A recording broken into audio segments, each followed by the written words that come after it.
예, 여호수아서 두 번째 시간인데 우리 역사서를 공부하게 되면은 이제 많은 사람을 만나게 되는데 오늘은 그 사람과 역사라는 그런 제목으로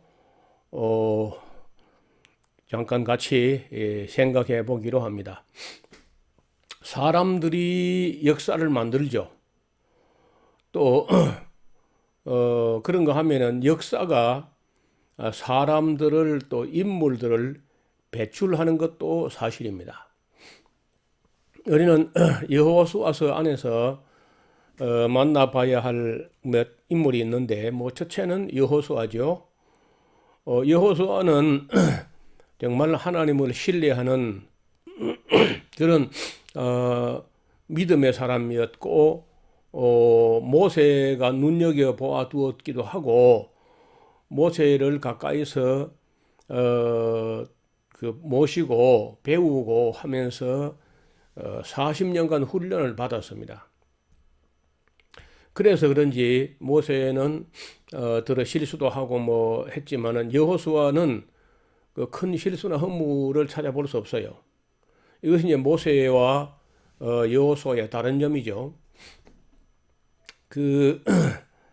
어떤 사람은 크게 훈련을 받지 않고 중책을 맡아 가지고 이런저런 시행착오를 내는 수가 있습니다. 그런데 이제 그 멘토나 좋은 또 스승을 모시고 기초를 잘 닦아서 그리 사역하게 되면 실수가 덜하거나 허물을 남기지 않는 그런 사례가 있는데 여호수아가 아마 대표적인 사람 같습니다. 그런데 그런 여호수아도 적극적으로 악을 행하거나 그런 실수는 아니지만은 마땅히 해야 될 일을 하지 못한 것에 대한 아쉬움이 있습니다. 첫째는 성경 강좌를 하지 않았다는 것이 못내 아쉽고 두 번째는 인재 양성, 즉 후계자를 기르지 못했다는 거예요. 모세는 자기가 나이 들어갈 때 자기가 떠난 후에 이 백성으로 목자 없는 양과 같이 되면 어떻게 됩니까 하고 자기 염려도 했고 또 하나님께서도 그래 네 시종자 눈의 아들 여호수아가 있지 아니하냐 그 여호수아를 후계자로 세우도록 그렇게 하셨기 때문에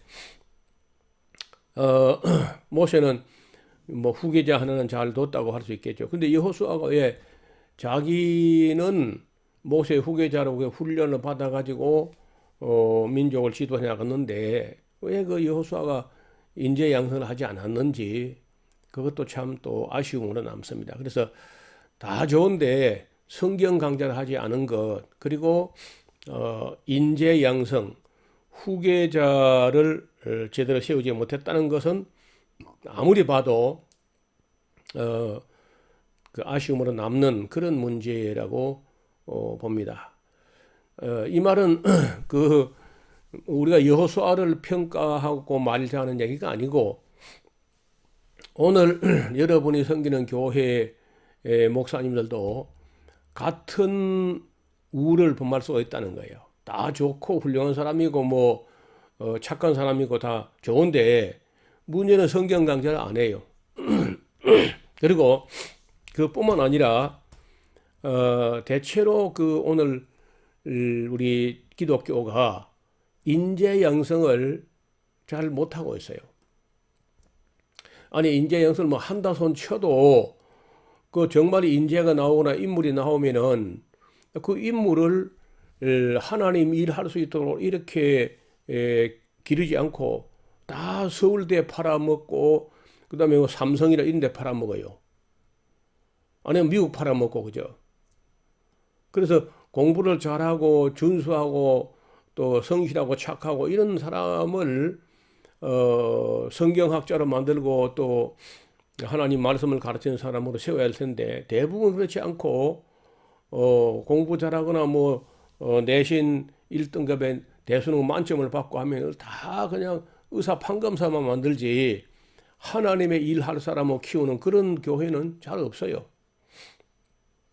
이것이 우리가 여호수아를 보면서 그가 뭐 적극적으로 악을 행한 그런 실수나 허물은 없는 사람이지만은 가장 소중한 그 사명, 즉 백성을 교육을 해야 되는데 성경 강좌를 해야 되는데 매 7년 정기 면전년 초막절에 온 백성을 그 하나님께서 택하신 곳에 모이게 하고 그리고는 남자, 여자, 유치원생, 외국인까지 다 불러 모으고 이 말씀을 낭독해주고 설명해주고 깨닫게 해가지고 여호와 경외하기를 배우게 하라. 모세가 유언을 남겼는데 여호수아가 그 유언을 받들지 않고 그냥 돌아가셨어요.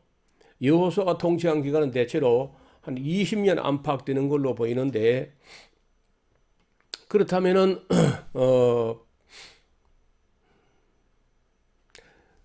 7년에 한 번 하면요 3번 정도 해야죠. 성경 강좌를 전 백성을 다 불러 모으고 율법 전체를 다 낭독해주고 설명하고 깨닫게 해가지고 여호와 경외하기를 배우게 하는 그런 집회를 반드시 했어야 되는데 그걸 안 했다는 거죠. 그리고 그 12지파에게 땅을 나누어 주는 것만 했지 정기적으로 그 12지파를 그 연합되게 하는 어떤 연합체 이런 것도 제대로 구성하지 않고 그냥 세상을 떠나버렸어요. 그래서 그 뒤에 사사시대가 보면 되는 걸 이제 나중에 볼 텐데 우리가 지금 여호수아서 다음에 바로 사사기를 볼 거 아니에요. 사사기를 보면은 비로소 여러분들이나 저나 함께 여호수아가 이런 점은 안 해가지고 참 아쉽다 하는 걸 보게 됩니다. 그리고 여호수아만 안 하는 게 오늘 여러분 교회 담임 목사도 이걸 안 하는 거예요. 다 성경 강좌 안 해요. 그리고 인재 양성을 안 해요. 인재를 잘 키워서 교회 지도자로 세워 나가는 그런 그 인물들을 교회가 길러야 되는데 전혀 교회가 그런 인물 기르지 않습니다. 다 그저 세상에 봉급 많이 받고 뭐 돈 많이 벌고 하는 그런 만몬신에게다가 자녀를 다 팔아넘기는 거예요. 이것이 큰 문제라는 거죠. 자, 두 번째 우리가 만나볼 분이 있는데 갈렙이라는 인물이죠. 뭐 잘 아는 분이죠. 이 사람은 유다지파 여분네의 아들이라고 가르치고 있습니다. 출애굽 후 2년 되는 때 가데스 바네아에서 정탐꾼을 12명을 파송할 때 그 12명 중에 유다지파의 대표로 파송되었던 사람이에요. 40일간 땅을 탐지하고 돌아왔는데 그 결과를 모세와 아론 그리고 회중에게 보고할 때 12명 중에 10사람은 그 땅 실과를 보이면서 그 땅이 좋은 땅이긴 하지만은 거민들이 강하고 성읍이 너무 견고하고 크기 때문에 정복이 불가능하다. 이렇게 이제 보고를 합니다. 그러나 갈렙과 유다 지파의 여분네 아들 갈렙과 에브라임 지파의 여호수아는 여호와를 신뢰하고 순종하여 모세 앞에 백성을 안심시키고 또 담대히 하나님의 권능으로 그 땅을 정복할 수 있다고 그냥 말합니다. 다 같이 보았는데 생각이 이렇게 다른 거예요. 그리고 제대로 본 사람은 12명 중에 2명밖에 없고 10명은 전부 다 부정적으로 보게 하는 바람에 그때 뭐 백성이 울고 불고 뭐 불평하고 원망하고 이렇게 했던 그 기록을 읽을 수가 있습니다. 백성들은 밤새 울면서 모세를 원망하고 아론을 원망하고 뭐 이렇게 하는데 그때 갈렙과 여호수아가 옷을 찢으면서 회중들에게 말하기를 하나님께서 젖과 꿀이 흐르는 땅으로 우리를 인도할 것이다. 제발 하나님은 거역하지 말고 말이야. 그 땅 거민을 두려워하지 말라. 그들은 우리의 밥인데 뭐 밥이 좀 크다고 그렇게 빵이 좀 크다고 그렇게 불평하냐 두려워하냐. 그들의 보호자는 그들에게 이미 떠났고 여호와는 우리와 함께 하신다 하고 역설을 했는데 그래도 그 당시 완악한 회중들은 듣지 않았습니다. 자, 예나 지금이나 참 민주주의는 어차피 또 다수결로 할 수밖에 없는데 이게 참 저 일생의 고민인 거예요. 여러분 다수결 하면요 노목사가 틀린 겁니다. 왜냐하면 저처럼 이렇게 말하는 사람 잘 없거든요. 저는 일평생 혼자서 이리 외톨이가 돼가지고 따돌려가지고 고독한 소리를 하는 거야. 그리고 뭐 저를 따라서 저와 같은 보조로 이야기하는 사람은 뭐 그리 많지 않아요. 있기는 있지만 너무 극소수야. 그래서 그때 하나님 모세에게 이 백성이 나를 멸시하니 내가 전염병으로 그들을 쳐서 멸하겠다고 했어요. 그리고 뭐 백성들은 막 모세를 돌로 치려고 하고 이렇게 했습니다. 그러나 모세는 간절한 기도로 하나님께서 백성을 사하시도록 용서를 구했는데 난 내가 때려 죽이지 않지만은 이것들은 가나안 땅에는 못 들어가. 그래서 이제 모세가 그렇게 뭐 기도하고 간구했지만은 그때 뭐 하나님 당당 다 진멸하려고 했으나 진멸하시지는 않았어도 가나안 땅에는 못 들어간다고 말씀하셨는데 나중에는 그 못 들어간다는 말씀 속에는 모세 자기도 포함되어 있는 거예요. 모세도 못 들어갔잖아. 우리가 잊지 말아야 할 것은 진리는 다수결로 결정되는 게 아닙니다. 그렇다고 뭐 소수가 언제 오나 그것도 아니야. 소수건 다수건 간에 진리는 그냥 진리라 해야 돼. 한 사람이 말해도 진리는 진리고 100사람이 말해도 거짓은 거짓인 겁니다. 그래서 민주주의 사회는 대체로 이제 다수결로 결정되는 게 사실이지만 그래도 다수를 따라서 악을 행하거나 다수를 따라서 가짜 뉴스에 넘어가거나 그래서는 안 된다는 거예요. 진실한 정직한 사람의 목소리를 들어야지. 오늘 우리 사회가 이 유튜브라는 게 생기고 나서 말이에요. 이단 사입이나 가짜 뉴스 생산자가 더 열심이야. 진실을 말하는 사람은 소수고 가짜 뉴스를 생산하는 사람들이 대부분이 보수 극우파 보수 이런 그 기독교인들이 많고 그 퍼나르는 사람들도 유통한 사람도 기독교인이 많이 해. 그러니까 시대를 보지 못하고 성경도 못 보고 역사도 보지 않고 현실 시대도 못 보고 미래도 내다보지 못하고 끊임없이 보수라는 그 프레임에 갇혀가지고 엉뚱한 일을 하거나 악을 행하면서도 분별이 안 되는 거예요, 이 현대인들이. 그래서 저는 글쎄요, 뭐 다수가 말할 때 다수가 옳으면 당연히 따라가야죠. 그러니까 소수가 말해도 옳으면 따라가야 돼. 여기 10명이 말한 건 다 사실 틀린 것이고 여호수아와 갈렙 두 사람이 말한 건 옳았잖아요. 그래 이런 것을 잊지 말아야 된다는 겁니다. 저도 이제 나이가 이만큼 되니까 모세도 유언을 남겼던 것처럼 저도 아마 유언을 남기거나 저의 묘비에 뭐 저까지 게 뭐 할 말이 있을까만은 그래도 일생 동안 살면서 마음에 사무친 말이 있거든요. 그 이야기가 진리는 다수결로 결정하는 것이 아니다. 여럿이 말해도 틀린 건 틀린 것이고 한두 사람이 말해도 옳은 건 옳은 거예요. 갈렙은 한 번에 여호수아를 찾아왔어요. 와서는 부탁을 합니다.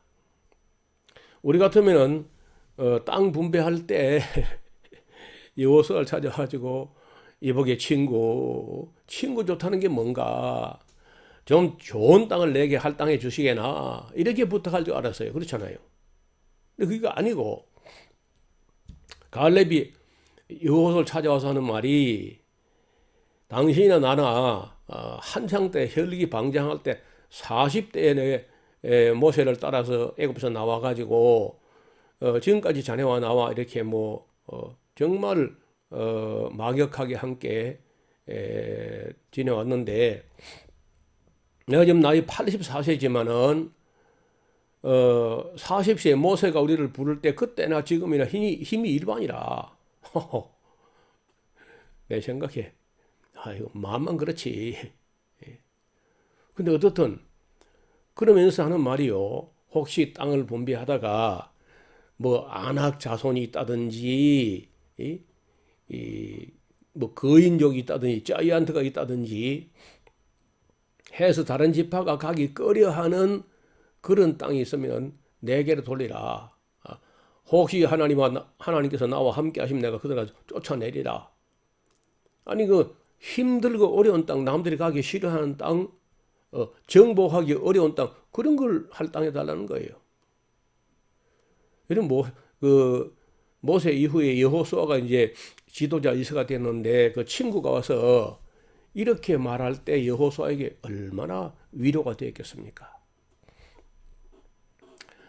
그래서 갈렙이 그 헤브론을 차지하게 되는데, 거기에 아낙의 소생 중에 세 아들을 쫓아냈고요, 나아가서 드빌 기라세벨을 취하였다, 이렇게 기록합니다.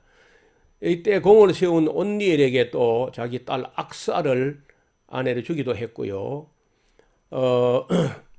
그래서 사사기에 먼저 볼 텐데, 사사기 1장 10절에서 갈렙은 여호수아와는 전혀 관계없이 유다 지파의 지도자로서 헤브론과 드빌 지방을 정복하고, 그리고 이제 본래부터 유다 지파로 되어 있던 갈멜 족속 땅도 다 복속시켜서 해발 한 1000m 넘어 되는 그런 헤브론 쪽을 차지하게 됩니다. 그런데 이제 역사에 보면은 역사서 중에 역대상서 2장 9절하고 18절을 보면요, 역대상에서는 갈렙 이름을 여분네 아들로 하지 않고 헤스론의 아들로 되어 있어요.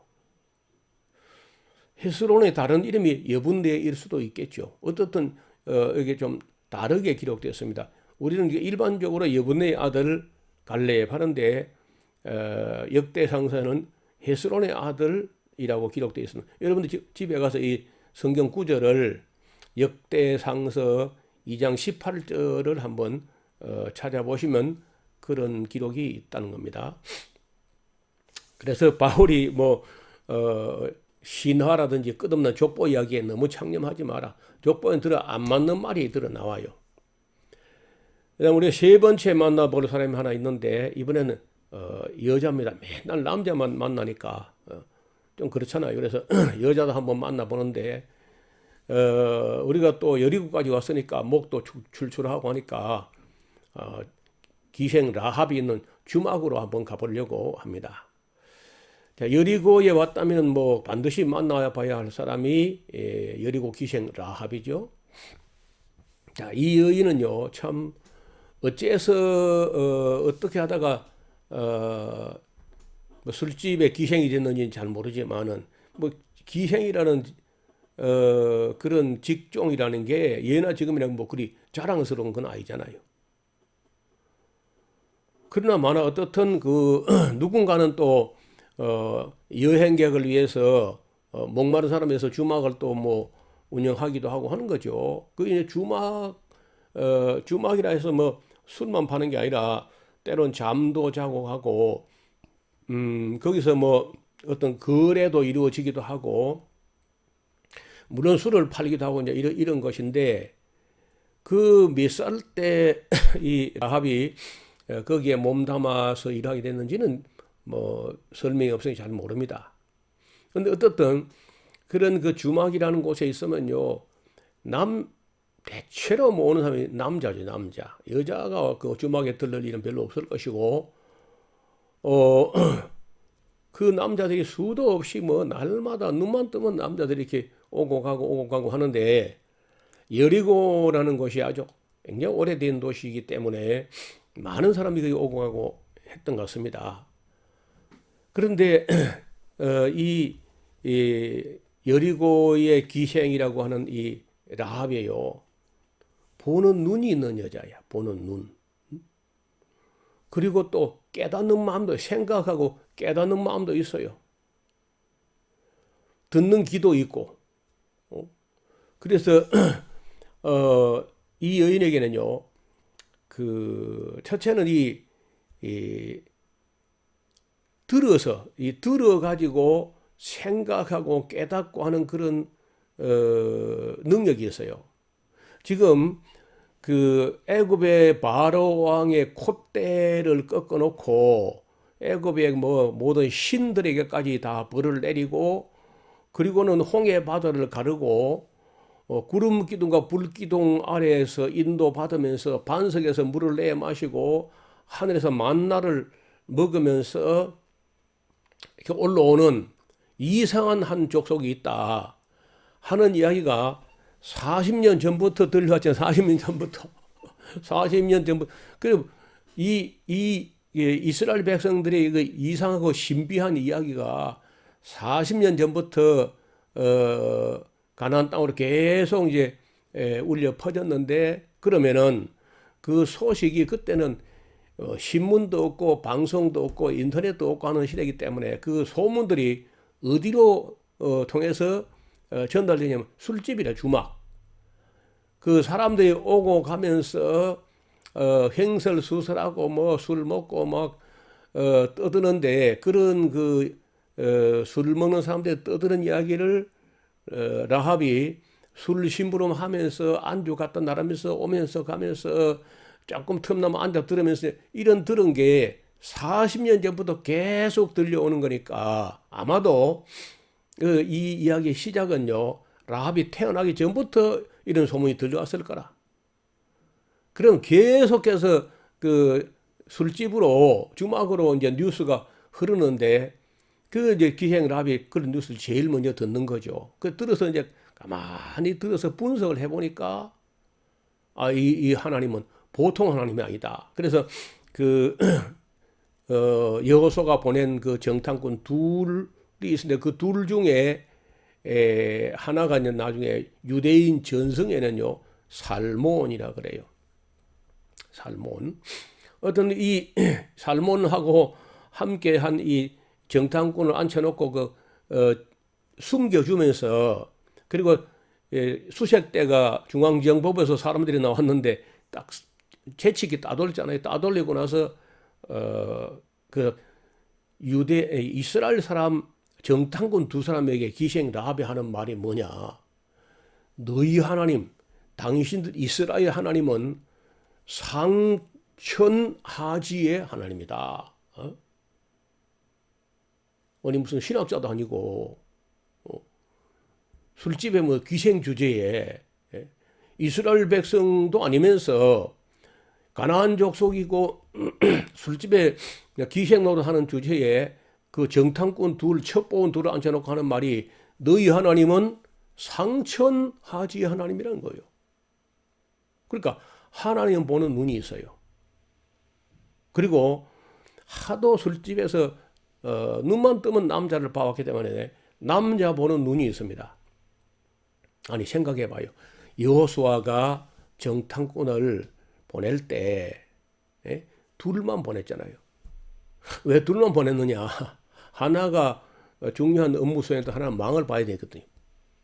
그런 점도 있고, 이 38년 전에 여호수아 자신도 첩보원 출신이잖아. 정탐꾼.